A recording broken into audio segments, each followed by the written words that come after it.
have been in power all this time. Right. Ma'am, if I can request you to please stay on with us, we like your valuable perspective on another issue that we are in fact tracking for our viewers. Prime Minister Narendra Modi has convened a crucial meeting of the Council of Ministers today at 5 p.m. at the Prime Minister's office, Seva Tirth. All union ministers have been directed to attend the meeting. The timing of the meeting has drawn significant attention as it comes ahead of a major cabinet reshuffle in the government. The gathering is expected to review key issues and finalize changes in the Council of Ministers. Additionally, the exercise will also focus on showcasing the ground level impact and achievements of various government programs. With that, let's in fact have a look at what could be on the agenda of this high-level union ministers meeting, because there have been obviously source-based reporting that has come to the fore, and they're talking about what all can be discussed during this very important meeting. So let's look at some of the focus areas that the ministers might look at discussing. Remember that the PM is chairing this meet.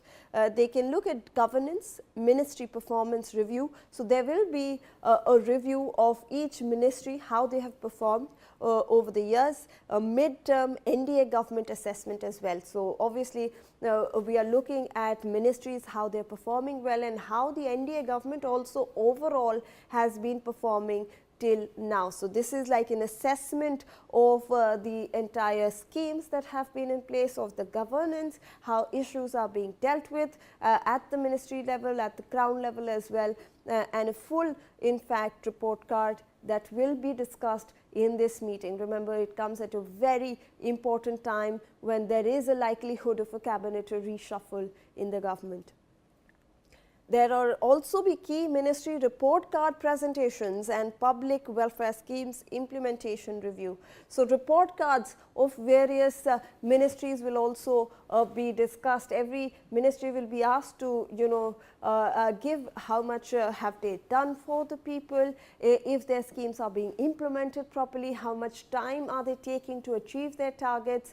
And in fact, let's look at the public welfare schemes, because the NDA government has made sure to announce a host of public welfare schemes over the years. They want to see how much of it has been implemented on the ground. So a review will be taken. They will be in fact looking at all the numbers, data crunching will take place. They will make sure that public welfare schemes are implemented properly and the benefits are rolled out to the end users as well. Let's look at some other key agendas that might be discussed: administrative and governance reforms push and strategic priorities for the next phase. Obviously, they will be looking at administrative and governance reforms because when we are looking at certain areas not working for the government, they will be pushing in for reforms in that area as well. West Asia crisis, impact discussion, and crude oil fuel security concerns as well. And one of the most important things of discussions will likely be the West Asia crisis, how India is going to deal with the fuel shortage that is currently across the world, how it will cushion the impact of the oil prices that are increasing across the globe as well. So these are some of the areas that might in fact be discussed, are likely to be discussed in this meeting, from report cards to performances of various ministries, and also how India will in fact deal with the West Asia crisis. Let me in fact rope in Ms. Rajlakshmi Joshi again into this conversation. Now, Ms. Joshi, I want to understand from your perspective, firstly, how important and significant is this meeting that is taking place? Obviously, it comes at a time when there are reports stating that there is a likelihood of a cabinet reshuffle, and also the agendas that are likely to be discussed. It includes the West Asia crisis, the fuel crisis, it includes performance and report cards of various ministries as well.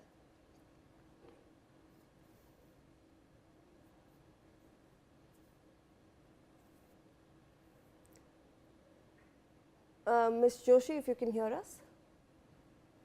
Yes, Shivani, I lost you there for a minute. So Yeah. can you just repeat Yeah. So we were in fact talking about this cabinet meeting that is in fact taking place right now, and the agenda that is there. They are going to discuss the West Asia crisis. Obviously, these are report based. They will be talking about the fuel crisis. They will be looking at report cards of various ministries, how welfare schemes are performing for the public. And apart from this, I want to understand from your perspective, ma'am, how significant and important this meeting really is, because it comes at a time when there is a likelihood of a cabinet reshuffle. Yes, Shivani.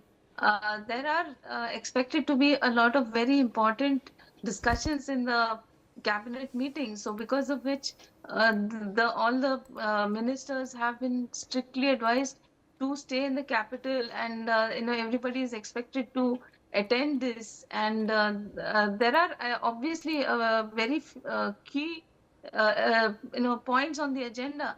Like very firstly, I think the West Asia conflict and the way in which it has impacted all the supply chains, very firstly, and all the oil and petrol and the LPG crisis, and also all the reserves. All these issues definitely are things that the cabinet would want to have a discussion on, because it impacts not just one ministry, but it impacts a lot of other ministries as well. Like, for example, the finance ministry as well as the petroleum ministry, and a lot of other issues also, like the commerce and aviation. All of these sectors are definitely getting impacted.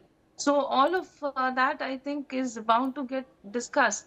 And what is our long-term vision for our energy reserves, and how we are going to be tackling this issue. Because very frankly, even the experts, even people who are a part of the OPEC, etc., they have actually made these statements saying that even if today, even as we are speaking, if the conflict is resolved, even then it will take a few months for this entire supply chain and all these issues to be sorted. So then definitely we have a lot of issues on hand to be taken care of. And that is exactly the reason why the PM had actually appealed for, and he had suggested some austerity measures. So it is not as if today suddenly we are in the middle of an emergency or a crisis, but we do have some reserves. Like, I think our petroleum ministry has spoken about 60 days reserves for petrol and diesel, and 45 days reserves for LPG. Now the government also is talking about shifting to piped gas in wherever possible. So all of that, I think that even those issues will definitely be discussed. And we have also had some deals along with the UAE and all the five nation visit that the PM had. So we have spoken about our reserves. We have spoken about some energy and sustainability issues. We have spoken about semiconductors. So all of these issues definitely need a lot of crucial discussion in the cabinet. So again, also, like you rightly mentioned about the reshuffle, that is also definitely on the agenda, because the PM, he always keeps looking out for if there is anything lacking in any of the ministry, then there could be a reshuffle. And also, maybe there is a possibility of some other senior members or people who have performed very well in over the last few months, or in the past few elections. Right, So they could be accommodated or given some absolutely. new responsibilities in some of the cabinets. That is what is possible, Shivani. All right. Thank you so much, ma'am, for taking out your time and for speaking to NewsX. We appreciate it. All right.